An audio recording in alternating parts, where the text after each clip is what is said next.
고린도전서 6장 17절로 20절까지 찾으셨으면 한 목소리로 같이 한번 읽겠습니다. 주와 합하는 자는 한 영이니라. 음행을 피하라. 사람이 범하는 죄마다 몸 밖에 있거니와 음행하는 자는 자기 몸에게 죄를 범하느니라. 너희 몸은 너희가 하나님께로부터 받은 바 너희 가운데 계신 성령의 전인 줄을 알지 못하느냐. 너희는 너희의 것이 아니라 값으로 산 것이 되었으니 그런즉 너희 몸으로 하나님께 영광을 돌리라. 아멘. 같이 기도드리겠습니다. 귀한 한 날을 저희들에게 이렇게 허락해 주셔서 한 피바다 한 몸 이룬 주님의 권속들 이곳에서 함께 찬양드리고 또 함께 하나님의 말씀을 배울 수 있는 이 소중한 시간을 저희들에게 허락해 주심을 감사를 드립니다.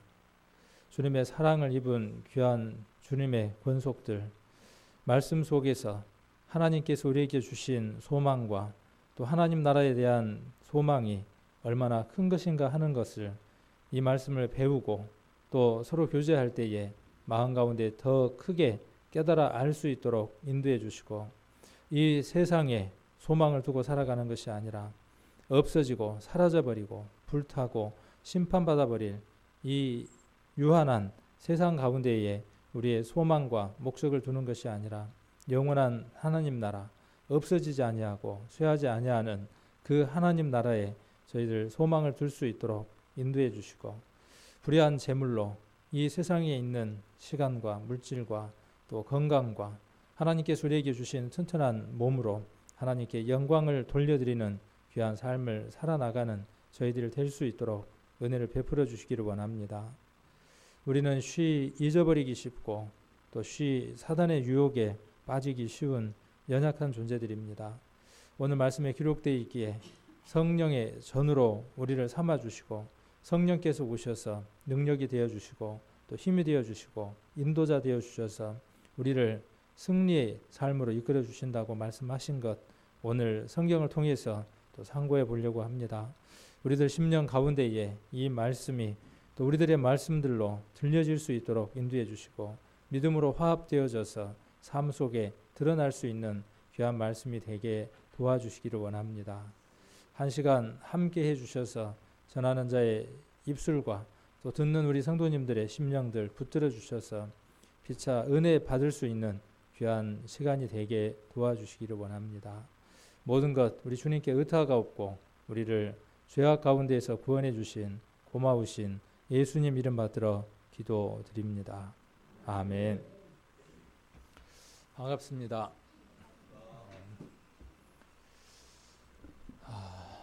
우리 오늘은 고린도 전서를 통해서 우리의 몸은 성령의 전이다 하는 말씀으로 함께 우리 성도님들과 함께 교제를 좀 나눠보는 시간을 가져보려고 합니다. 올해 초부터 시작해서 계속 우리 성도님들하고 교제를 나누는 내용들이 내면에 관한 이야기들을 많이 좀 해보려고 합니다. 겉은 무엇에 의해서 결정이 되느냐 하면 오늘 주보의 예화에 기록되어 있는 걸 보셨을 겁니다. 그 만드는 분은 부지런히 만드시거든요. 근데 우리는 읽을 때 한 5초도 안 걸리죠. 쫙 읽으면 끝나는데 간혹 오자도 좀 잡아보시고 자세히 한번 이렇게 읽어보시는 것도 좋을 것 같습니다. 그래서 한번 보면 이제 그런 내용들이 나오는 것 같습니다. 그래서 우리에게도 정말 중요한 건 뭐냐 하면 우리 내면의 세계 속이 바뀌지 않고서는 우리 겉은 바뀔 수 없다는 사실입니다. 혹 우리의 겉은 바뀌었다고 치더라도 세상 사람들의 삶과 우리의 삶을 비교해 보았을 때에 세상 사람들의 삶이 훨씬 더 정결하고 깨끗하고 도덕적이고 윤리적으로 흠없이 사는 사람들이 훨씬 더 많습니다. 이것이 옳은 것이 아니라는 것이죠. 이걸 이야기하기 위해서 지금 여러 차례에 걸쳐서 성경 말씀을 함께 우리가 살펴보고 있는 겁니다. 세상 사람들보다 훨씬 더 경건하고 세상 사람들보다 훨씬 더 거룩하고 세상 사람들보다 훨씬 더 아름다운 경건한 도덕적이고 윤리적인 삶에 있어서 어느 사람보다도 차원 높은 삶을 살아야 하는 것이 구원받은 성도의 모습입니다. 세상 사람들에게 손가락질을 당하는 그런 사람이라면, 제가 종종 그런 말씀을 드리지만 제가 충격적으로 봤던 책 내용 가운데에 맨 첫 페이지 서두에, 책 제목은 제가 잊어버렸는데 서두에 어떠한 내용이 기록되어 있느냐 하면 구원을 받았다고 하는 사람들 가운데에, 거기에 이제 포함되어 있기를 교회 다니는 사람도 포함됩니다. 교회 다닌다고 하는 사람들 가운데에 수많은 사람들의 삶이 변화되지 못한 것 때문에 기독교가 복음이 전해지지 못한다라고 이야기해 놓은 내용들 한번 본 적이 있습니다. 결국 복음을 전하지 못하도록 하나님의 귀한 도구로 쓰여지는 것도 우리들이기도 하지만, 하나님의 복음이 전해지는 데 있어서 장애가 되어지고 교제하는 데에 그 장애물로 큰 걸림돌이 되는 것도 누구이기도 하느냐 하면 우리라는 사실입니다. 그러니까 징검다리가 될 수도 있고 무엇이 될 수도 있느냐 하면 걸림돌이 될 수도 있다는 사실이죠. 우리는 우리의 삶을 돌아보지를 않습니다. 물론 우리라고 이야기하지 마라 그랬죠. 늘 설교할 때. 왜? 그러지 않는 분들도 많이 계시니까. 그러나 이제 이곳의 설교는 다스를 두고 하는 거기 때문에 그러한 삶을 살고 있다고 할지라도 우리라는 것 속에다 포함시켜서 한번 돌아보자는 것이죠. 나는 효도를 잘합니다 라고 말하는 사람치고 효자인 사람, 효녀인 사람은 드물다고 합니다. 나는 부족합니다. 나는 늘 부모님 은혜에 생각을 해보면 10,000분의 1도 못 갚고 있습니다 라고 말을 하는 사람들이 오히려 효자나 효녀가 더 많다고 하는 것처럼, 나는 하나님 앞에 드릴 것과 해야 할 것들을 마땅히 다 하고 있습니다 라고 말하는 사람들이 오히려 더 빈틈이 있을 수도 있습니다. 그래서 우리들에게 우리 자신들을 돌아보지 않으면요, 우리는 늘 사단의 밥이 되어줄 수밖에 없습니다. 그래서 이러한 것들을 한번 돌아보기 위해서 쭉 계속 이러한 시간들을 갖고 있습니다. 오늘 17절에도 한번 보시면 주와 합하는 자는 한 영이다 그랬습니다. 주는 예수님을 말씀하는 거고 예수님과 합한다라고 지금 이야기를 하고 있습니다. 그리고 한 영이다 그랬어요. 지난번에 로마서 6장 20절인가요?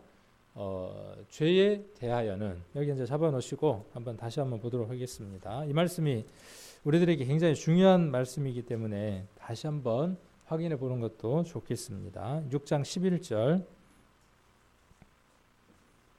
로마서 6장 11절, 아까 고린도전서 6장은 잡아놓으시고, 이와 같이 너희도 너희 자신을 죄에 대하여는 죽은 자요 그리스도 예수 안에서는 하나님을 대하여는 산 자로 여길지어다. 이 산 자로 여길지어다라는 말의 의미, 그리고 이것을 가장 쉽게 스토리로 구약 성경 가운데에서 이해시켜 줄 수 있는 테마, 스토리가 어딥니까? 라고 한번 물었을 때에 우리 자매님 한 분이 야곱과 에서 얘기를 해 주셨습니다. 그래서 구원을 받았다는 것은 내가 야곱임에도 불구하고 에서의 삶을 사는 겁니다. 에서의 모습으로 꾸며져서 그렇게 여기고 살아야만 맏아들로서의 장자의 명분을 축복으로 받을 수 있습니다. 우리도 마찬가지입니다. 우리도 동일하게 우리가 죄인이고 매끈매끈하고 야곱처럼 그렇게 잔꾀를 쓰는 그러한 인간이지만 우리의 모습으로 나아가는 것이 아니라 옷을 무엇으로 입고 하나님 앞에 나아가는 것이냐 하면 예수 그리스도로 옷을 입고 예수 그리스도의 못자국과 창자국을 내게 간직한 채로 하나님 앞에 나아가는 겁니다. 이삭이 야곱에게 묻죠. 네가 참으로 내 아들이, 내 예서가 내 맏아들이 맞느냐라고 물었을 때에 야곱은 무엇이라고 이야기를 합니까? 우리도 똑같죠. 하나님 앞에 우리가 섰을 때에 하나님은 내 이름이 김종근이냐 이렇게 묻지를 않습니다. 아무런 물을 가치도 없습니다. 무엇을 묻느냐 하면 네가 내 맏아들 예수가 맞냐 이걸 물으실 겁니다. 그리고 만져볼 겁니다. 내 손에서 창자국이 있고 내 머리에 가시면류관의 자국이 있고 온몸에 채찍의 자국이 있다면, 그리고 그것을 하나님 보이는 손에다가 내어 밀고 하나님이 만지시기를 무엇을 만지시겠어요? 그걸 만지시는 거죠. 뭐라고 말씀하실까요? 음성은 죄인의 음성인데 만져보니 내 아들 예수가 맞구나. 이렇게 말씀하시겠죠. 자, 여기 주와 합한다라고 하는, 아까 이제 여길지어다라고 하는 말과 주와 합하는 자는 한 영이다라고 하는 것을 같은 선상에서, 같은 맥락에서 우리가 이해하고 한번 생각을 해볼 수 있을 겁니다.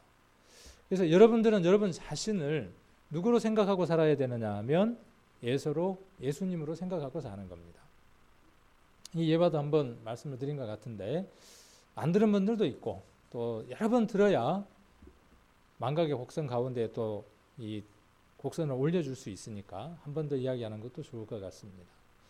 어떤 그 연극을 하는 감독이 희극 한 편을 연극장에 그 공연장에 올리기 위해서 준비를 했습니다. 희극인데, 그러니까 비극이죠. 비극인데 어떤 내용이냐 하면 물질의 세계 가운데에서 아버지하고 아들의 관계도 없고 아버지의 죽음을 버려두고 자식들이 돈 나누는 것만 관심이 있다 하는 내용으로 이제 연극이 진행이 되는 겁니다.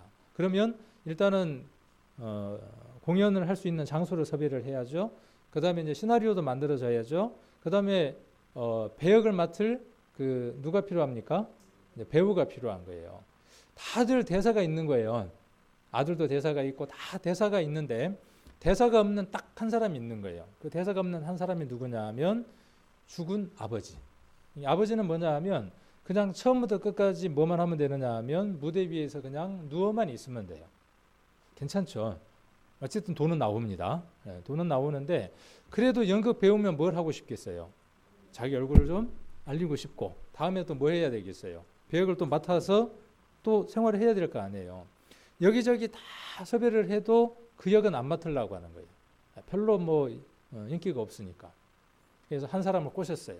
이번에 이 배역 맡으면 다음에 내가 다른 것 할 때 당신 주연 정도는 내가 시켜줄게. 예, 꼬셨어요. 이제 딜이 되고 이제 콜을 했어요. 이제 그래서 누웠어요. 이제 딱 누웠습니다. 그리고 이제 공연이 진행이 되는 겁니다. 그 공연 가운데 아들이 아버지 방에 있는 문갑을 거기에 이제 통장도 들었고 여러 가지 것들이 들었습니다. 그걸 들고 아버지 시신 있는 곳을 계단으로 이렇게 내려와서 지나쳐 가야 되는 거예요. 지나쳐 가다가 뭘 해야 되느냐 하면 그 문갑을 탕 하고 떨어뜨려야 돼요. 아버지의 죽음을 보고 놀라서 탕 하고 떨어뜨려야 되는데 이제 연극의 내용이 그렇게 지나가는 겁니다. 근데 이 아버지의 역할을 맡은 배우가요. 뭘 해버렸냐 하면 누워서 잠이 온 거예요. 자기 배역이 뭐 대사도 없고 따분하잖아요. 그러니까 누워서 그래도 내가 잠을 자면 안 되지. 그러고 이제 잠을 막 깨우는데도 어쩔 수 없어서 어떻게 됐냐 하면 잠이 살포시 든 거예요. 너무나 이제 깊이 들어버렸습니다. 그러다가 아까 이야기한 대로 아들이 지금 어떻게 됐어요? 문갑을 들고 오다가 탕 하고 떨어뜨린 거예요. 탕 하고 떨어뜨리니까 탕 하는 소리에 놀래가지고 어떻게 했겠어요? 벌떡 일어나 버린 거예요. 이제. 자, 비극인데 스토리가 내용이 비극인데 이게 이제 어떻게 전개가 되겠어요? 이제 복잡해지는 거죠. 죽은 사람이 어떻게 된 거죠? 벌떡 살아서 일어난 거예요. 난리가 난 거죠. 근데 그게 어디에 나왔냐면요. 신문에 나왔어요. 실화예요. 만들어낸 예화가 아니라 실화입니다. 실제로 있었던 일입니다. 웃지 못할 해프닝이죠. 그런데요. 그거보다 더 비극적이고 더 우스운 일이 교회 가운데 일어납니다. 우리들 삶들 가운데 수없이 일어나고 있습니다. 그런데 신문에 한 쪽도 안 나요. 자, 우리는 여기 로마서 기록되어 있는 것처럼 아까 6장 11절에 기록되어 있는 것처럼 죄에 대하여는 죽은 자로 여길지어다 그랬죠. 그 말씀을 풀어서 이야기하면 죄에 대해서는 죽은 자로 여기고 의에 대해서는 산 자로 여기라고 하는 말로 늘려서 한번 설명을 해볼 수 있죠. 죄에 대해서 죽었습니다. 그러니까 죄에 대해서는 반응을 안 하는 거죠. 자, 여길지어다라는 말은 뭐냐면 내가 죽은 자가 아니지만 죽은 배역을 맡은 겁니다. 아까처럼 아버지처럼 뭔 배역을 맡은 거예요? 죽은 자의 배역을 맡은 거예요. 자, 그런데 어떠한 일이 있을지라도 죽은 자는 반응을 해야 돼요, 안 해야 돼요? 여길지어다라고 이야기를 했으니까 바늘 갖고 푹 주시든 뜨거운 물을 붓든 머리카락을 잡아 뜯든 아무 반응을 안 해야 맞습니다. 그 배역이 누구 배역이에요? 여러분과 저의 배역이에요. 그렇게 맡겨져 있습니다. 자, 그런데 한 번은 참아. 뜨거운 물이 부어지니까. 두 번은 참아. 세 번째는 뭐라 그래요? 내가 가만히 있으니까 나를 뭔 줄 알아? 가만히. 보자 보자 하니까 나를 뭘로 알아? 보자기로 알아. 그러면서 뚜껑이 확 열려서 어떻게 해요? 침이 막 튀기면서 이제 난리 부르스를 이제 치는 거죠.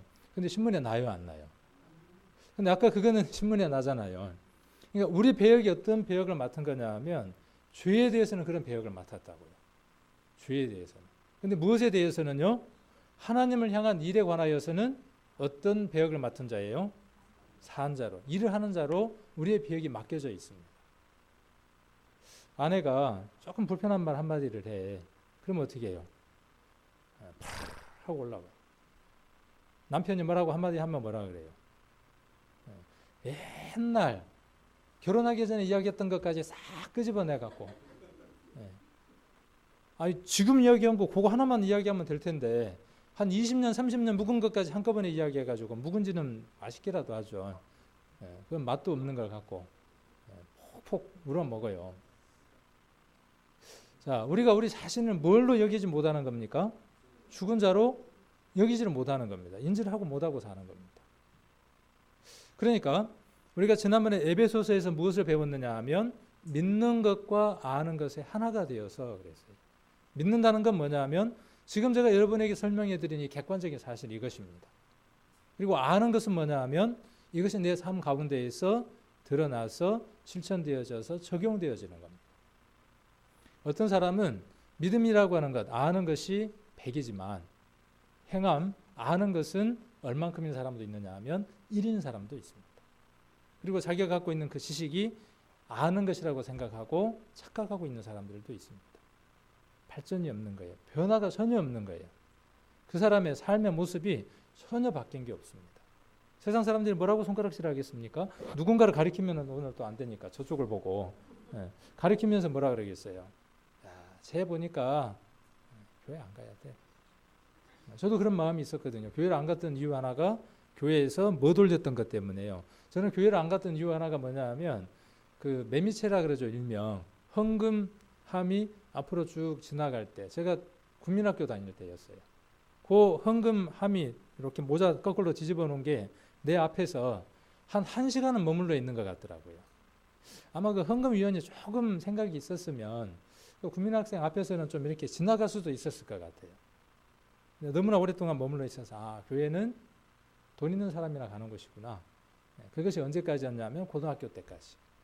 성경을 배울 때까지. 그러니까 많은 그리스도인들이 하나님을 믿는다고 하면서 무엇으로 역사하느냐 하면 장애물로 역사를 하는 겁니다. 로마에 극악한 형벌이 있죠. 로마에는 사형수라든지 그 다음에 국가를 그 체제를 전복하려고 하는 이런 사람들을 그 재판하는 아주 무거운 형벌이 있습니다. 그게 뭘까요? 여러분 잘 아시는 것처럼 십자가의 형벌입니다. 그 십자가의 형벌은 무엇과 함께 이루어지느냐 하면 채찍이라고 하는 태형과 함께 이루어집니다. 그래서 채찍으로 먼저 치고 그 다음 어떻게 하느냐 하면 십자가를 죄인에게 짊어지게 하고 그 다음에 형장에서 못을 박는 것으로 그 사람을 죽이게 됩니다. 예수님에게는 120대의 채찍을 때렸고 그리고 난 이후에 등뼈나 120대면요 우리가 상상하는 그 이상의 것입니다. 패션 오브 크라이스트라고 하는 영화를 보면 멜 깁슨이 그 채찍에 맞은 모습을 꾸미기 위해서 몇 시간 동안 꾸몄느냐 하면 2시간, 3시간 동안 그 모습을 꾸몄습니다. 채찍에 맞은 모습을요. 표현이 안 되는 겁니다. 실은요. 등뼈도 드러나고 내장도 드러나고 갈비뼈들이 다 드러나는 사는 사람으로서는 견디기 어려운 그 형벌이 채찍 120대입니다. 그것을 맞고 그 다음 어떻게 한 겁니까? 십자가를 짊어지고 골고다 언덕 위에 올라가서 거기에 누워서 그리고 양손과 양발에 못이 박힌 그런 모습이 예수님의 모습입니다. 자, 그래서 주와 합하는 자는 한 영이다라고 하는 것들을 우리가 여러 가지 것들로 한번 생각을 해볼 수 있습니다. 아까 이제 그 사형법 이야기하다가 이제 예수님의 그 이야기를 했는데, 그래서 어떤 제목을 가진 자에게 이것들을 주느냐 하면 존속 살인을 했다든지, 그다음에 그 당시는 로마가 그 유대인들을 지배를 하고 있었는데 어떤 사람들이 거기에 이제 해당이 되느냐 하면 그 뭐라 그러죠? 그 국가의 그걸 뭐라 그래요? 갑자기 생각이 안 나네, 단어가. 정치범이라든지 하여튼 그런 사람들을 이제 죽이는 거죠. 근데 우리는 그 기록들 가운데에서, 성경 가운데에서 가장 극악한 형벌 그러면 십자가 형벌을 많이 꼽습니다. 그런데 그거보다 더한 형벌 하나가 있었다고 합니다. 많은 사람들에게나 입에서 입으로 이렇게 전해져 내려오지 않고 또 문헌에 오랫동안 기록되어져 내려오지 않기 때문에 잘은 모르지만 어떠한 형벌 하나가 있느냐 하면요, 죽은 죄인이 있으면 그 죽은 죄인을 벌거벗기고요, 그 다음에 극형을 치를 사람 하나를 잡아다가 옷을 벗겨서 죽은 사람과 산 사람을 맞대서 포갭니다. 머릿속에 한번 상상을 해보십시오. 머릿속에다가, 자, 죄인이 죽었어요. 아까 채찍에 맞았던 하여튼 흉악한 모습으로 죽었습니다. 그 죽은 죄인에다가 어떻게 하느냐 하면 산 사람의 눈, 코 같이 맞대는 겁니다. 코하고 코하고 맞대고 눈하고 눈하고 맞대고 손바닥과 손바닥을 맞댑니다. 배는 배대로 맞댑니다. 그렇게 묶어서 어디에다가 버려두느냐 하면 광야에다가 버려둡니다. 혹은 십자가에다가, 아까 죄인을 죽였겠죠. 십자가에서 사람을 죽였겠죠. 그렇게 죽인 곳에다가 산 사람을 다시 포갭니다. 창에 찌르거나 채찍을 때리지 않고 그 산 사람에게 머리는 머리대로 아까처럼 맞포개에서 묶어서 십자가 위에다가 그대로 매달아 놓습니다. 자, 어떤 게 더 극악한 형벌인 것 같아요? 둘 다겠지만 살아있는 사람. 그런데 아무런 형벌을 가하지 않았는데 시간이 점점 지나면 어떻게 되느냐 하면 죽은 사람의 그림자가 산 사람에게 서서히 베어져 와서 일정한 시간이 지나면 같이 썩어 들어가면서 죽습니다. 로마에 있는 형벌 가운데에 가장 극악한 형벌입니다. 바울은 로마서를 쓰면서 로마에 있는 그리스도인들에게 무엇에 대해서 말을 하느냐 하면 그것에 대해서 이야기를 하는 겁니다. 로마서 5장과 6장은 무엇에 대해서 말하느냐 하면 그 형벌에 대해서 이야기를 합니다. 자, 죄에 대해서 죽고 로마서 6장에서 그리스도와 함께 연합한 자가 되고 함께 장사되었다, 죄에 대해서 죽었다라는 이야기를 할 때 로마 사람들은 무엇을 떠올리느냐 하면 자기들이 종종 보았던, 예전에 우리 6.25 때나 이럴 때 보면 어르신들은 뭘 봤냐 하면 목 잘린 시신들 매달려 있는 것들을 많이 봤죠. 지금 우리는 그런 걸 보지는 못하니까 상상을 못하죠. 뭐 IS 참수 동영상 이런 걸 보기 전에는. 그런데 그 당시에는 그런 것들이 너무나 종종 볼 수 있는 일들이니까 바울이 이 편지를 쓰면서 예수님에 대한 이야기를 할 때 그들은 무엇을 기억하느냐 하면 그것을 기억합니다.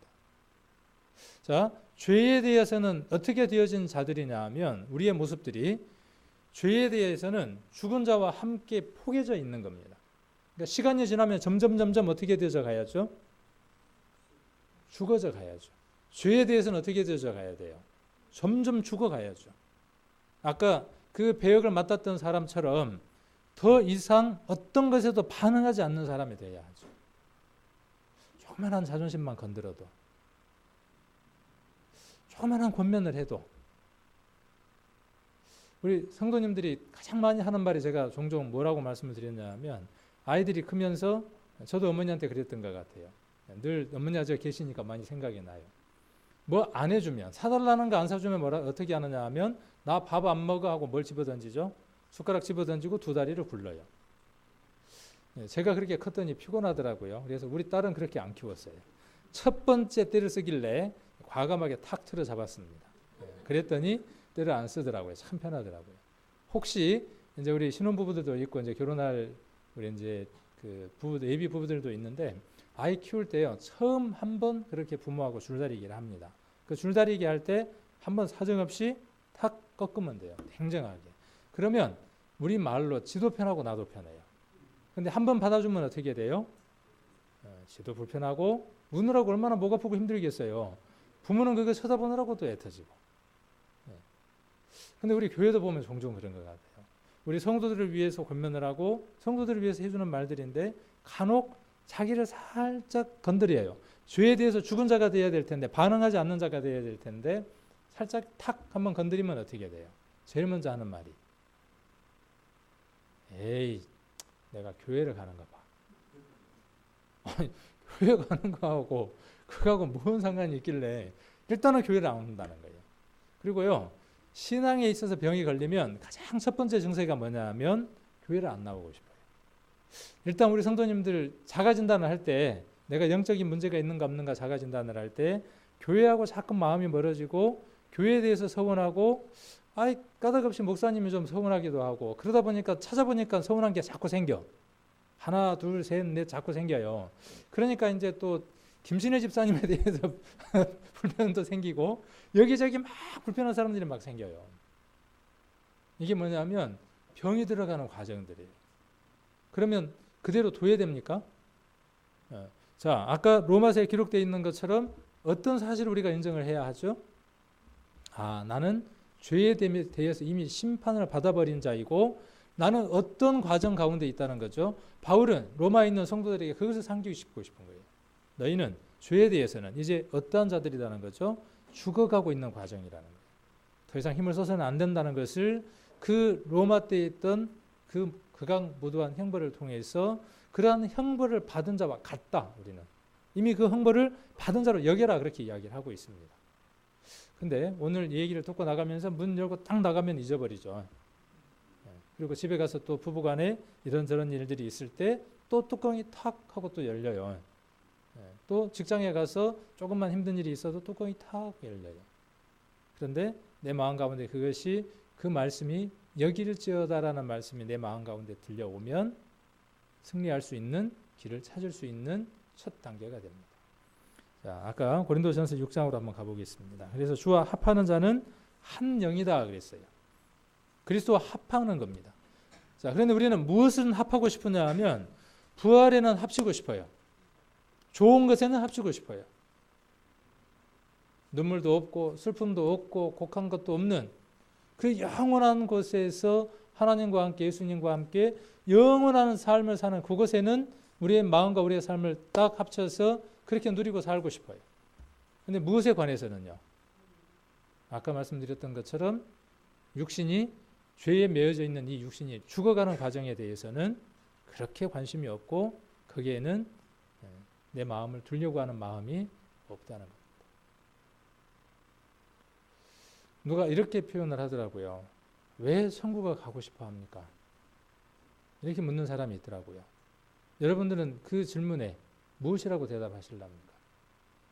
왜 여러분들은 천국을 가시려고 합니까? 그리고 한번 그 질문에 한번 대답해 볼게요. 왜 나는 천국에 가고 싶은지.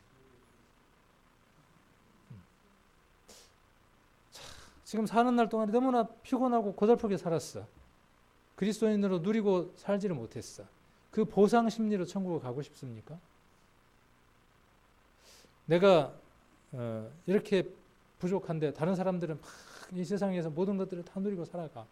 내가 일평생 살면서 컴플렉스 가운데에서 부족한 가운데 살아나가. 그런 사람이 천국을 오지 않으니까 고마워서 내가 천국을 기다리는 겁니까? 그런데 묘하게도 그런 심리들이 있습니다. 우리들 마음 가운데. 우리들 마음 가운데 어떤 심리가 있느냐면요. 부자나 잘 살거나 풍요롭게 살거나 나보다 나은 형편의 것들을 보면 저것들은 지옥 가. 이것으로서 위안을 삼는 마음도 있습니다.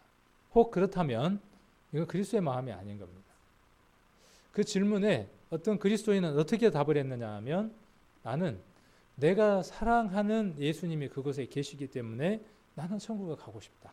이렇게 대답을 했습니다. 자, 그러면 만일 예수님이 그럴 리는 없지만 지옥에 계신다면 거기가 뭐겠습니까? 천국입니다.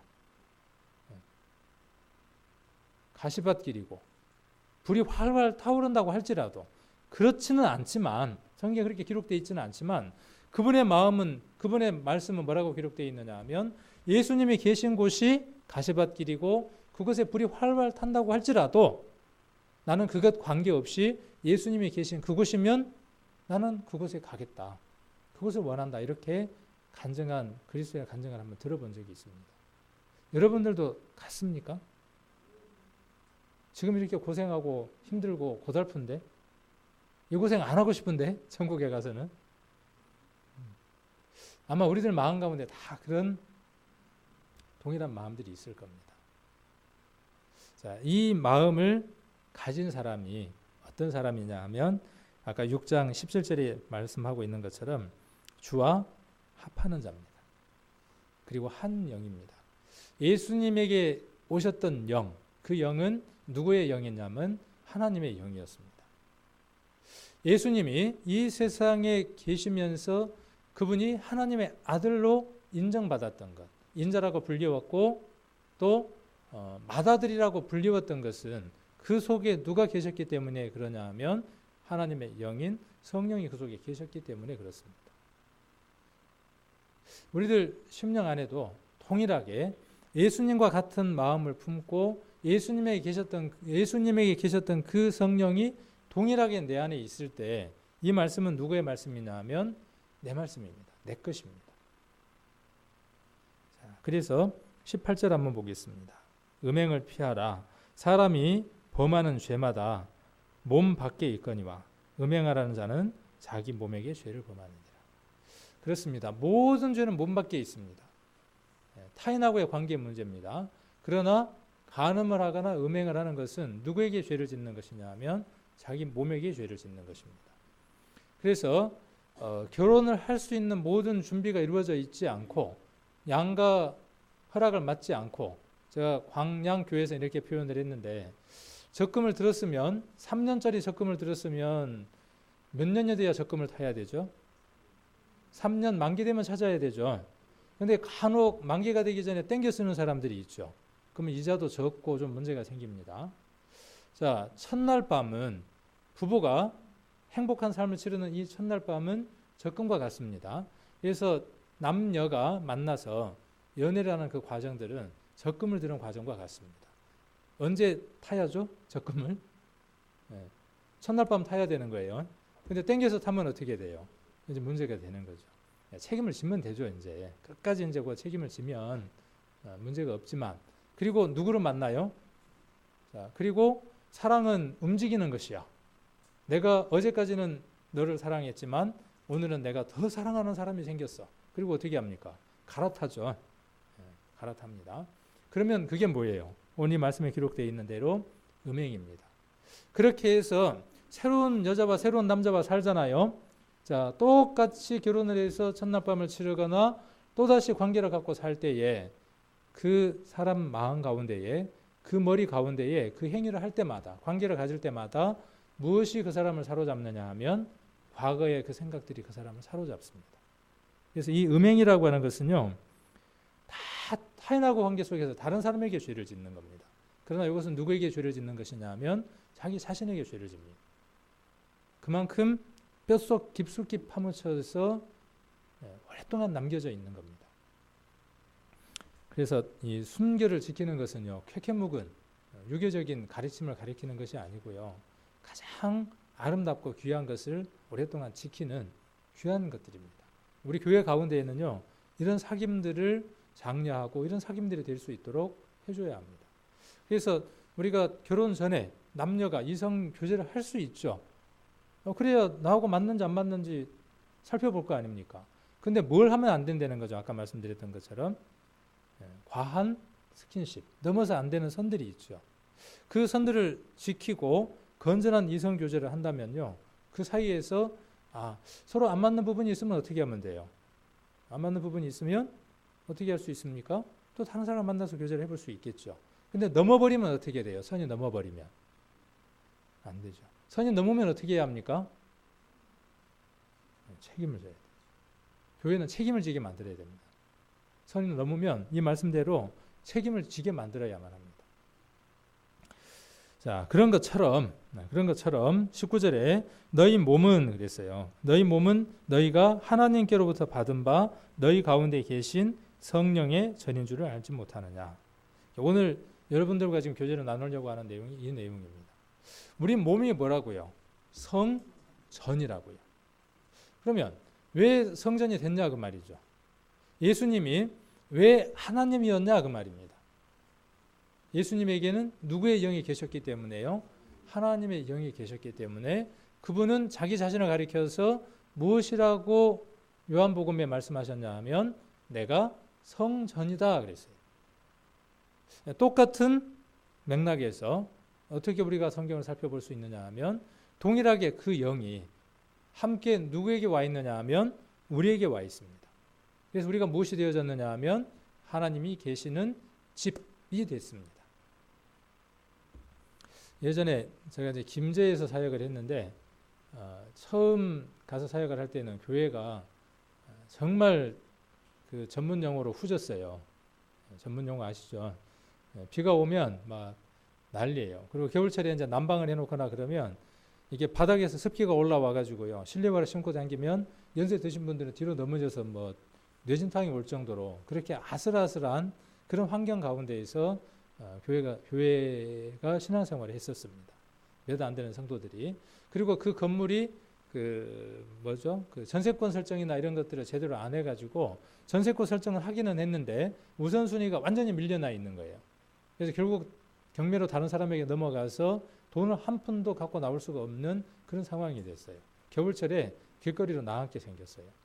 기도하는 가운데에 하나님께서 분명히 귀한 교회를 우리에게 주실 것이다 하는 마음으로 기도하고 이렇게 이제 찾던 중에 우리 성도님 중에 한 분이 경매 물건 나온 걸 하나 알게 됐어요. 지금의 교회죠. 옛날에 거기가 고급 일식집이었어요. 야낙이라고 하는 고급 일식점이었는데 아주 호화로운 그 일식점이었습니다. 근데 이제 장사가 잘 되니까 넘기고 나가고 그다음에 다른 사람이 와서 장사를 했는데 그만큼 안 된 거예요. 그리고 몇 사람이 지나간 다음에 더 이상 안 되니까 부도가 나서 경매 물건으로 나왔는데 그걸 저희들이 겁도 없이 덤볐어요. 3층짜리 건물인데 돈은 1,000만 원밖에 없고 있는 돈이라고 딱 1,000만 원, 통장에 들어있는 돈 현금 1,000만 원.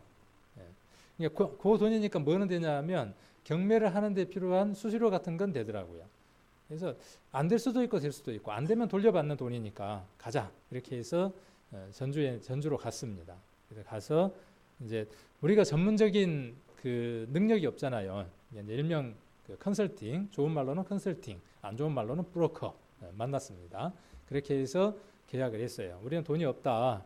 되면 그때 우리 돈 주마. 그래도 그렇게 해준다 그러더라고요. 그렇게 해서 계약을 하고 진행을 했어요. 그래서 막 여러 가지 이제 코치를 받고 썼어요. 대학 입시하는 것보다 더 떨리대요. 그 써서 내고 기다리는 그 시간이. 그런데 됐어요. 아슬아슬하게 적당한 돈으로 경매를 받아서 됐어요. 그리고 그 앞에는 공원까지도 딸려 있어요. 교회 전용 공원도 하나 딸려 있고 옛날에 입당 예배 때 한번 오신 분들 보셨을 거예요. 근데 그 얘기를 하려고 하는 게 아니고 어쨌든 그 건물이 누구 건물이 됐냐 하면 우리 건물이 됐어요. 제가 어디 이제 타 지역에 갔다가 차를 타고 가지 않고 여기에 도착을 해서 교회를 가려고 하면 택시를 타고 제가 김제생명교회를 가려고 하는데 김제생명교회로 갑시다. 그러면 택시 기사가 뭐라고 하느냐 하면 고개를 갸웃갸웃해요. 김제생명교회가 어딘데요? 모르는 거예요. 그러면 제가 뭐라고 이야기하느냐 하면요. 야낙이요? 그러면 알아요. 그러니까 김제에서 택시를 20년, 30년 한 사람들은 야낙이요? 그러면 예, 거기 그러고 알아요. 그리고 찾아가기가 어려워요, 거기가. 주택 단지로 만들어 놨긴 했는데 찾아가기가 좀 어려워요. 택시기사들은 다 알죠.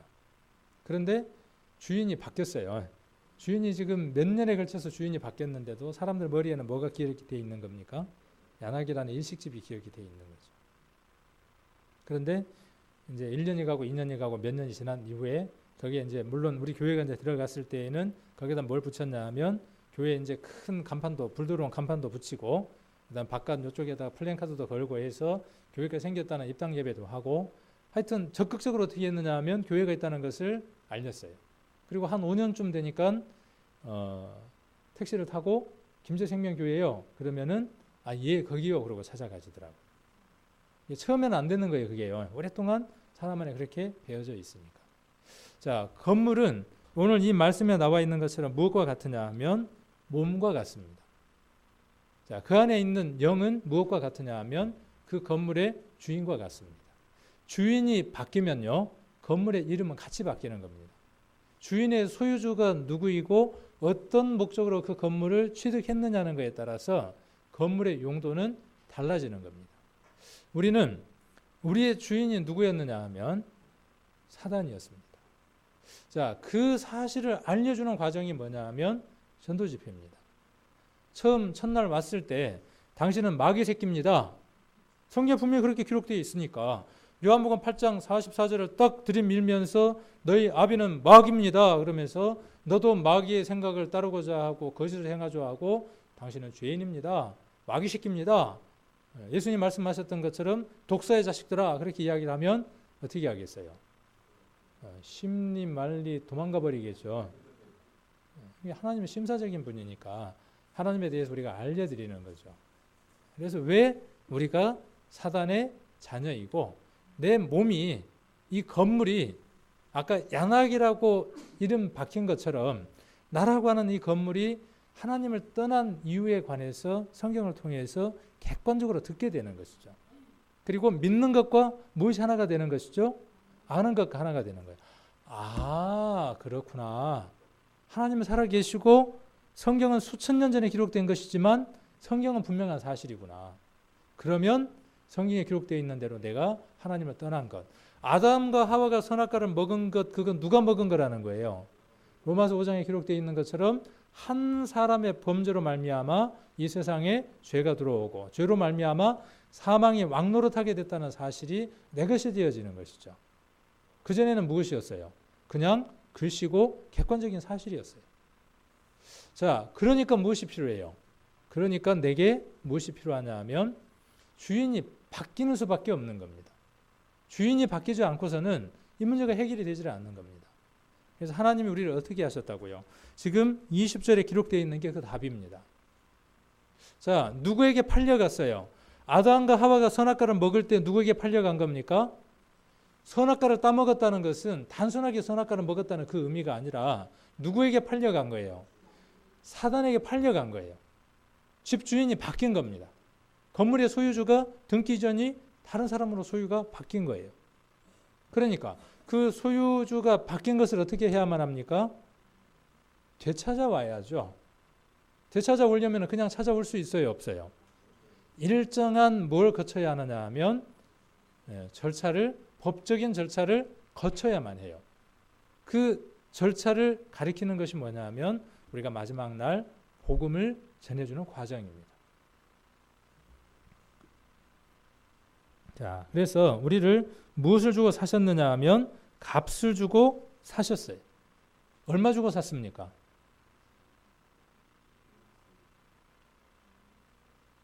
이걸 알아야 내가 얼마짜리인지를 알죠. 하나님이 여러분을 얼마 주고 사셨어요? 자, 하나님이 여러분을 무엇을 주고 사셨어요? 이렇게 물을 수도 있습니다. 핏값. 이렇게 표현할 수 있습니다. 예수님을 주고 사신 것이죠. 예수님을 내어주고 누구를 사신 거예요? 우리와 맞바꾼 거예요. 예수님은 얼마짜리입니까? 예수님은. 천지를 창조하시고 인간 역사를 이끌고 그 인간 역사 가운데서 모든 것을 이루어 나가시는 분. 처음도 살아계시고 지금도 살아계셔서 영원 속에 계시는 분. 그분이 우리를 예수 그리스도로 말미암아 사신 것이죠. 은행에 가서 돈을 2억을 빌리려면 어떻게 해야 됩니까? 담보를 해야죠. 얼마 담보를 해야 될까요? 2억 담보를 빌리려면 2억을 빌리려면 얼마를 담보로 해야 되느냐 하면 그것에 몇 배 담보를 해야만 믿고 빌려주는 거예요. 자, 똑같은 이치로 하나님 우리를 어떻게 하셨냐 하면 사신 겁니다. 그러니까 빚을 얻은 거예요. 우리를 어떻게 한 것이냐 하면 우리를 산 거예요. 빌려가시는 거예요. 근데 우리가 얼마짜리예요? 그러니까 담보물을 뭘로 담보로 하셨어요? 자, 지구를 담보로 해갖고도 안 돼요. 태양계를 담보로 해도 안 돼요. 우리의 가치가. 무엇을 담보로 해야만 합니까? 그 모든 것을 다 창조하신 분을 담보로 해서 우리를 누구로부터 구해낸 거죠? 사단으로부터 구해낸 겁니다. 우리는 얼마짜리입니까? 한번 보십시오. 옆에 얼마짜리인가? 얼마짜리예요? 에이, 근데 보니까 영 값어치가 없네. 예. 자, 이걸 보는 게 뭐냐면 믿음의 눈이에요. 이걸 보는 게. 자, 부부가 서로 쳐다볼 때에 어떤 것으로 봐야만 서로 사랑할 수 있을까요? 이것으로 보지 않고서는요, 사랑할 수가 없습니다. 하나님 우리를 어떻게 보신다고요? 하나님은 우리가 믿고 회개하고 돌이키면 값진 자로 보시죠. 제 말에는 대답을 잘해야 됩니다. 항상. 네, 제 말에는 항상 대답을 해야 돼요. 자, 우리가 회개하고 믿고 돌이켜서 모든 것을 마음 가운데 받아들이면 하나님 우리를 값진 자로 생각하시죠. 아니에요. 그렇죠. 하나님 입장에서 한번 생각을 해보십시오. 하나님 입장에서. 자, 하나님 입장에서는요, 돌이키든 돌이키지 않든 세상 모든 사람은 어떤 사람들이에요? 다 값진 자예요. 오히려 그 사랑을 받아들인 사람보다 받아들이지 못한 사람에 대한 애달픈 마음이 더 강하시죠. 그렇죠. 네. 자, 이걸 보는 겁니다. 이걸 믿음의 눈으로 보는 그 시점이 뭐냐 하면 우리가 구원받는 시점이고 그날이 주와 한 영이 되고 하나가 되는 시점입니다. 자, 이론적으로 알아요. 이론적으로는 알아왔습니다. 어느 날 전도집회 듣고 알았어요. 그러나 아는 것과 하나가 시차가 있는 사람도 있습니다. 어느 날 그것이 일치돼서 하나가 될 때 표정이 훨씬 더 밝아지고 바뀌는 것들을 봅니다. 어떤 사람은 그 출발 지점에 그것이 같아서 출발하는 사람도 있고 어느 사람은 시간이 지나서 시차가 있는 상태에서 그것을 깨닫는 사람도 있습니다. 그래서 값을 주고 우리를 사셨다는 사실입니다. 우리는 얼마짜리인지 값으로 계산이 안 되는 거죠. 그러니까 결론은 뭐냐면 누구 거예요? 그러니까 결론이 성경이 지금 하고 싶은 얘기가 무슨 얘기예요? 바울이 지금 하고 싶은 얘기가 고린도 교회 성도들이 교회 가운데 많은 문제가 있고 부도덕하고 교회 안에 생기는 문제들을 세상에다가 해결하려고 하고 재판이나 했었고 계물을 취하기도 하고 수많은 교회 안에 이 문제점들을 패키지로 갖고 있었던 교회, 그 교회에다가 지금 뭔 얘기를 하는 거예요? 그 얘기를 하는 거예요. 너희가 얼마짜리고 누구 것인데 지금 니들 마음대로 왜 사냐 그 말이에요. 너희들이 하고 싶은 대로 왜 사냐? 그럴 수 없다는 거예요. 너희들이 하고 싶은 대로 살 수 없다는 거예요. 자, 과거에는 노예제도가 있었죠. 노예는 무엇에 의해서 팔려가느냐 하면 돈에 의해서 팔려갑니다. 우리는 과거에 누구에게 팔려갔느냐 하면 사단에게 선악과 하나로 말미암아 노예로 팔려갔습니다. 그래서 일평생을 죄에게 종노릇하는 죄의 노예로 사단의 노예로 이 세상을 살아왔습니다. 이제 하나님께서 우리를 값을 주고 사셨어요. 그리고 무엇으로 삼으셨습니까? 노예로 삼으셨다니까요. 종으로. 자, 건물을 사는 목적이 어디에 있습니까? 건물을 사는 목적이. 아까 김제교회가 그 건물을 산 목적이 어디에 있어요? 되팔아 갖고 이익 남기려고요? 아니잖아요. 교회당으로 쓰려고 하는 목적을 갖고 있잖아요. 동일하게 하나님 우리를 부르신 목적은 어디에 있느냐 하면 우리를 값주고 사서 무엇하기 위한 거예요? 그 목적에 맞게 쓰기 위한 겁니다. 그러면 우리를 값주고 사신 목적이 어디에 있을까요? 여러분들을 그 비싼 값을 주고 산 목적이 어디에 있을까요? 저는 답을 항상 이야기해드리고 보고 난 뒤에 묻습니다. 그러니까 쉬워요. 네, 답은 거기에 있습니다. 하나님께 뭐 하기 위한 거예요? 영광을 돌리기 위한 거예요. 다른 목적이 없습니다. 우리는 우리 것이 아니에요. 나는 내 것이 아닙니다. 나는 내 것이 아니에요. 뒤에 이제 7장에는 뭔 얘기가 나오냐 하면 남편은 아내의 것이에요. 아내는 누구의 것이냐 하면 남편의 것이에요. 여보, 오늘 저녁에 서로 사랑을 나누고 싶은데 남편이 그렇게 아내에게 말했습니다. 아내가 No, 그렇게 할 수 있다고요, 없다고요? 지금 7장 얘기 그 얘기하는 거예요. 부부관계에 대한 이야기를 하고 있습니다. 그 부부관계의 비유를 이야기를 하면서 교회에 관한 비유들을 이야기를 하려고 하는 내용들이 뒤에 기록이 되어 있습니다. 그러니까 아내가 자기 자신을 주장할 수 없는 거예요. 남자도 자기가 자기 자신을 주장할 수 없어요. 누구 것이냐 하면 자기 것이 아니기 때문에 그래요. 우리는 우리 몸을 내가 원하는 대로 내가 원하는 바대로 살 수 없어요. 예수님은 이 세상에 오셔서 자기가 살고 싶은 대로 살다가 가셨죠. 예수님은 하실 말씀까지 성경에 낱낱이 기록되어 있습니다. 오늘 새벽 기도 때에 정선민 형제님이 이야기했던 것처럼 어디에 태어나실 것인지, 어떻게 살다가 어떤 말씀을 하시다가 어떻게 죽을 것인지 다 기록이 되어 있죠. 예수님이 뭐라고 말씀하셨냐 하면 두루마리 책에 나를 가리켜 기록한 것 같이 내가 두루마리 책에 기록된 그것을 행하러 왔습니다라고 예수님 말씀하셨어요. 주와 합하는 자는 어떤 고백을 하고 어떤 간증을 하는 사람이냐 하면 나는 내 것이 아닙니다. 나는 내 것이 아닙니다. 내가 이 성경 가운데에 예수님 말씀하셨던 것처럼 내가 어떻게 살아야 하고 내가 어떤 말을 해야 하는지 성경에 낱낱이 기록되어 있습니다. 그리스도인이 어떻게 살아야 하고 그리스도인이 어떤 말을 해야 하는지 이 성경 가운데 낱낱이 기록되어 있습니다. 우리도 동일하게 뭐라고 이야기를 해야죠? 두루마리 책에 내가 해야 할 말, 내가 해야 할 삶이 기록되어 있으니까 내가 그대로 살겠습니다라고 하고 그대로 살아야 하겠죠. 예수님은 그 삶이 힘드셨기 때문에 이 잔을 내게서 멀어지게 하옵소서 라고 간절히 기도하셨던 기도가 있었던 것처럼 우리에게는 때로 그것이 힘들고 어려운 과정들일 겁니다. 하나님은 우리라는 건물을 사셨습니다. 건물은 그 용도에 맞게 쓰임을 받아야죠. 자, 이 교회를 우리가 팔고 더 큰 교회로 옮겼어요. 좋겠죠. 더 크고 좋고 모든 편의성이 갖춰진 그런 교회로 우리가 옮겼습니다. 그리고 이제 팔았겠죠. 어떤 사람이 와서 이걸 유치원을 했어요. 애들이 막 요만한 4살짜리 애들이 막 놀고 댕겨요. 그럼 이거는 뭐예요? 건물이 유치원이 되는 거죠. 택시기사는 뭐라고 찾겠어요? 궁정사우나 뒤에 광명생명교회로 갑시다. 그렇게 이야기를 해도 유치원을 찾아오는 거죠. 자, 그런데 유치원 하다가 잘 안 되니까 술집으로 팔았어. 그럼 뭐가 되는 거예요? 술집.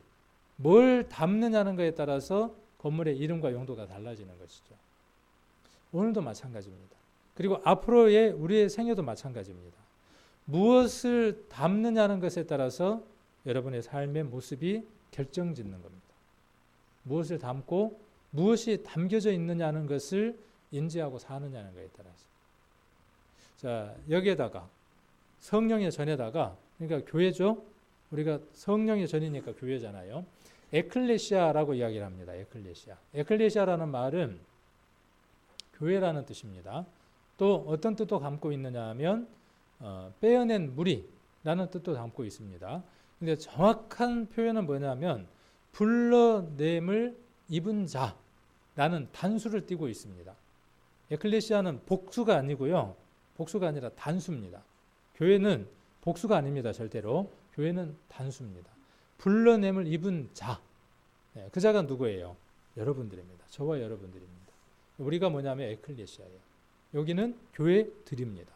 교회들이 모여서 예배를 드리는 곳이니까 예배당 또는 집당자를 써서 교회들이 모이는 장소니까 교회당이라고 하는 겁니다. 교회는 절대로 건물이 아닙니다. 건물이 아닙니다. 이게 교회입니다. 이 속에 누가 계시면 교회가 되는 거죠? 성령이 계시면 교회가 되는 겁니다. 자, 교회에다가 자, 요 지금 교회인데 이 교회에서 자, 돼지를 한 마리 잡고 막걸리를 받고 그리고 서로 막 막걸리를 마시고 그다음에 막 가물을 하고 그러면 되겠어요, 안 되겠어요? 세상 사람들이 교회를 보고 뭐라 그러겠어요? 야, 저 교회 이상한 교회다. 그렇게 이야기를 하겠죠. 똑같은 이치로 구원받은 사람이 이 속에다가 술을 부으면 뭐가 되겠어요? 이제 술집이 되는 거예요, 이게. 그렇죠. 네, 술집이 되면 모양새가 어떤 모양새가 되겠어요? 네, 술집 근처에가 토산물들이 막 곳곳에 있고, 그렇죠. 좀 이따 점심 드셔야 되는데, 토사물들이 막 있고 오줌 냄새가 나고 그런 것이 어떤 것이에요? 술집의 모습이잖아요. 왜? 그 속에 뭐가 들어갔으니까 그렇게 되는 거예요. 술이 들어갔으니까 그런 모습이 되는 겁니다. 성경에 담배 피지 말라는 말이 있어요? 없어요?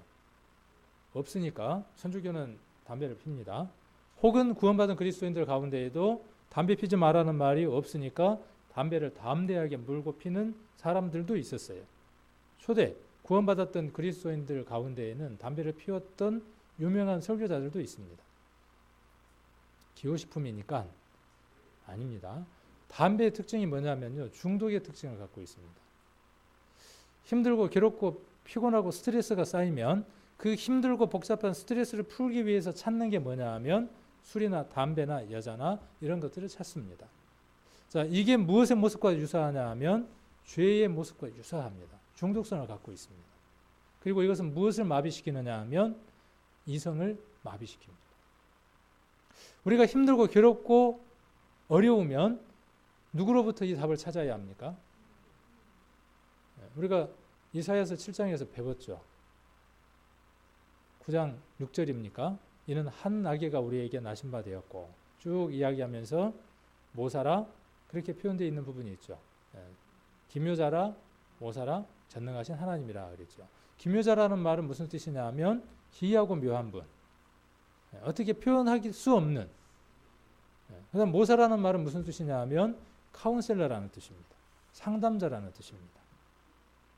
예수님은 우리에게요 그런 분이에요. 기이하고 묘한 분이고 오 원더풀 하는 그 단어가 예수님이에요. 그리고 상담자예요. 힘들고 어려운 게 있으면 누구를 찾아야 합니까? 옆에 있는 우리 성도는요 자기의 경험 속에서 있는 것들은 답을 줄 수 있어요. 그래서 교제가 중요한 겁니다. 구역모님이나 간증이 그래서 중요한 겁니다. 간접 체험이 되니까. 그런데 그것을 넘는 것들은 답을 찾을 수가 없어요. 내 개인의 삶들 가운데 일어나는 수많은 문제들은요 성도들을 통해서 그 답들을 다 찾을 수가 없어요. 사람을 통해서 찾을 수 있는 건 한계가 있습니다. 그럴 땐 누구에게 엎드리는 겁니까? 상담자 되시는 예수님에게 묻는 겁니다. 최고의 상담 테크닉을 갖고 계신 분은요 예수님이에요. 사복음서에 예수님이 상담했던 기록들을 쭉 한번 보십시오. 얼마나 기가 막힌가. 그 기술만 배워도요 우리는 얼마든지 이 세상에 있는 사람들하고의 상담을 해줄 수 있습니다. 자, 묻고 답을 얻는 겁니다. 그러면 그 체험이 경험이 누군가에게 간증되어져서 또 다른 사람에게 크게 도움이 되어지겠죠. 내 삶 가운데에요 풀 수 없는 문제가 온다. 감사해야 되겠어요? 걱정을 푹 하고 해야 되겠어요? 풀 수 없는 문제가 온다 그러면 이제서야 누구를 만날 절호의 찬스입니까? 예수님을 만나서 예수님의 능력을 한번 맛볼 수 있는 절호의 찬스잖아요. 생각을 바꿔야만 하죠. 그리고 그분은 내게 해결자가 되어주셔서 그 문제에 대한 답을 찾게 됩니다. 이게 우리가 원하는 믿음과 아는 것에서 하나가 되어져 나가는 신앙들입니다. 그게 자라나가는 겁니다. 우리 성도님들 삶들 가운데에 우리가 누구인지 정말 하나님이 보시기에 내가 어떠한 사람인지, 내가 어떤 건물이고 내 안에 무엇이 들어와 있어야 하는지, 그리고 그러한 모습에 내가 걸맞게 살고 있는지, 술집처럼 아니면은 굴뚝처럼 그렇게 되어져서 연기를 내뿜는 그런 삶을 내가 살고 있는지. 지금 술, 담배, 여자만 이야기했지만요 그 외에도 반복되는 것들이 많습니다. 여러분들 안에 어떤 사람은 돈일 수도 있습니다. 어떤 사람은 그것이 명예일 수도 있습니다. 어떤 사람은 또 다른 무엇일 수도 있습니다. 사람들은 술, 담배만 가장 큰 걸로 생각합니다. 아닙니다. 술, 담배는 아무것도 아니에요. 실은요. 마음만 딱 먹으면 어떻게 할 수 있어요? 바로 정리할 수 있는 겁니다. 그런데 그렇게 정리할 수 없는 숨겨져 있는 것들이 여러분과 제 안에 수없이 많이 있습니다. 이것들을 정리하지 않는 한, 이것들을 내 능력이 아닌 내 안에 계신 그리스도에게 넘기지 않는 한, 내가 30년, 40년, 60년, 70년 동안 내 삶을 경영해 봤잖아요. 내가 한번 내 삶을 꾸려 봤잖아요. 그런데 내 마음대로 내 삶이 이루어져 가던가요? 한 30년 했으면 답이 나와야 되죠. 40년 정도 되면 답을 안다 그랬잖아요. 세상에서도. 40년이면. 그러면 50, 60 정도가 되면 뭘 알아야 되겠어요? 아, 이거는 안 되는 걸 알아야 되는데 50, 60이 됐는데도 고집들이 더 많더라고요. 지혜로운 사람은요. 그리고 정말 말씀을 깨달은 사람은 젊었을 때 그것을 알게 됩니다. 그리고 젊었을 때 이것을 깨달은 사람은 하나님 앞에 더 많이 더 귀히 쓰일 수 있는 기회가 부여되겠죠. 우리 성도님들 오늘 이 말씀처럼 여러분은 돈 주고 값 주고 치러서 산 겁니다. 구원은요. 그러므로 공짜가 아닙니다. 구원은 공짜가 아니에요. 절대로 공짜가 아닙니다. 값을 치른 겁니다. 단지 내가 치르지 않았다는 것이죠. 하이패스가 있는데 하이패스가 선불제가 있고 후불제가 있죠. 근데 하이패스가 지나갈 때 돈이 없으면 문제가 돼요, 안 돼요? 하이패스 뭔지 모르세요? 네. 그거 달면 굉장히 편하잖아요. 근데 저는 뭔 방식을 택했냐 하면 돈을 적립을 해요. 10만 원이면 10만 원 적립을 해놓고 필요한 대로 씁니다. 그러면 차가 한번 지나가고 내가 목적지 톨게이트 들어올 때 꼭 뭘 알려주죠? 얼마 남았다는 걸 알려주잖아요. 제가 있는 건 딱 음성으로 알려줘요. 카드를 뺐다가 넣거나 그러면 음성으로 다 알려줍니다. 우리의 성령의 역사가 그런 것 같아요. 우리의 삶들 가운데에 하나님의 삶들 가운데에서 하나님이 어떤 것을 치러주셨고 그 치른 것에 대한 대가들이 어떤 것이고 현재 얼마가 남았는가 하는 것들을 늘 친절하게 알려주시는 것이 바로 하이패스고 성령의 음성이고 그런 것 같아요. 하이패스는 늘 민감하게 반응하잖아요. 우리들 안에 그런 성령이 있습니다. 우리가 죄를 범하고 우리가 사단의 유혹 가운데 있을 때마다 하이패스는 얼마 있습니다 하고 들어갈 때 이야기하고 나올 때 얼마 처리됐습니다라고 이야기하는 것처럼 우리가 그런 상황 가운데에 놓일 때마다 성령은 우리에게 무엇이라고 이야기하느냐 하면 예수 그리스도가 십자가에 왜 못 박혔는가를 다시 한 번 더 우리 안에 말씀해 주신다는 것이죠. 그리고 무엇을 알게 되느냐 하면 그 값이 이미 치러져 있구나 하는 것에 대한 확신을 얻게 되는 것이죠. 이걸 받고 살아나가는 사람은요. 변화가 있습니다. 삶의 변화가 분명히 나타납니다. 입에서 행동에서 변화가 나타납니다. 우리 광령교회 우리 성도님들의 그 삶들이 더 깊은 하나님을 체험하는 그런 은혜 속으로 들어가서 5년 전에 나보다는 아까 교회가 그렇게 바뀌었음에도 불구하고 뭐가 필요했죠? 알리는 것이 필요했잖아요. 교회가 바뀌었다는 걸 적극적으로 홍보를 했잖아요. 노력했잖아요. 주인이 바뀌었음에도 불구하고 그 사실을 인지하지 못하니까 건물을 찾아보지 못하니까 치킨 하나를 시켜 먹으려고 그래도요. 몰라요. 김제생명교회 닭 한 마리 배달해 주세요. 몰라요. 근데 야나기 그러면 알아요. 그러면 계속 야나기라고 쓸 겁니까? 옛날에 옛사람 김종근 옛날에 여러분의 이름들로 남아 있을 겁니까? 그게 유익하고 좋습니까? 그냥 익숙합니까? 아니잖아요. 주인이 바뀌었고 건물도 소유주가 바뀌었습니다. 그러면 그 이름에 걸맞는 모습들로 바뀌어져 가야 되겠죠. 그러려면 그것들을 적극적으로 홍보하고 드러내지 않으면 우리의 삶은 시들 수밖에 없습니다. 우리 성도님들 삶 가운데에 우리의 몸은 하나님의 성전이고 값주고 사신 것이다. 그래서 주인께서 값주고 사신 분께서 값을 요구한다는 사실, 내놓으라고 이야기한다는 사실, 이것을 여러분들 잊지 말고 신앙생활 하시기를 원합니다. 기도 드리겠습니다.